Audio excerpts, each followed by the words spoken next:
விழுப்புரம் மாவட்டம் திண்டிவனம் அருகே மேல்மருவத்தூர் பக்தர்கள் சென்ற வேன் முன்னால் சென்ற அரசு பேருந்தை இடதுபுறமாக முந்தும் முயற்சியில் கவிழ்ந்து விபத்துக்குள்ளானதில் 7 சிறுவர்கள் உட்பட 25க்கும் மேற்பட்டோர் காயமடைந்திருக்கின்றனர். இதை பற்றின மேலும் விவரங்களை தருகிறார் எமது செய்தியாளர் சையத் அபுதாஹி. சையத், வணக்கம். விவரங்கள் என்ன பகிரலாம்? வணக்கம்.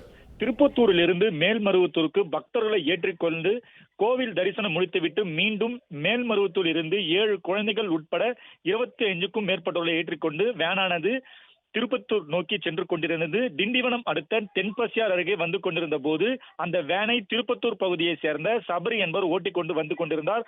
அப்பொழுது முன்னாள் அரசு பேருந்து வேன் டிரைவர் முந்தி உள்ளார். முன்னால் வேறு ஒரு பேருந்து சென்றுள்ளது. அதை கவனிக்காத டிரைவர் திடீரென பிரேக் போட்டுள்ளார். இதனால் பக்தர்கள் சென்ற வேனானது சென்னை திருச்சி தேசிய நெடுஞ்சாலையில் கவிழ்ந்து விபத்துக்குள்ளானது. இந்த விபத்தில் பேருந்தில் பயணம் செய்த 7 குழந்தைகள் உட்பட 25க்கும் மேற்பட்டோர் காயமடைந்தனர். காயமடைந்தவர்களை போலீசார் உதவியுடன் அங்கிருந்தவர்கள் பக்தர்களை மீட்டு 108 ஆம்புலன்ஸ் மூலம் திண்டிவனம் அரசு பொது மருத்துவமனைக்கு சிகிச்சைக்காக அனுப்பி வைக்கப்பட்டனர். இது குறித்து மயிலம் போலீசார் வழக்கு பதிவு செய்து விசாரணை நடத்தி வருகின்றனர். வேனானது திண்டிவனம் அடுத்த தென்பசார் பேருந்து நிறுத்தம் அருகே கவிழ்ந்த போது அப்பொழுது அதே பகுதியை சேர்ந்த பொதுமக்கள் வேறொரு பேருந்துக்காக காத்திருந்தனர்.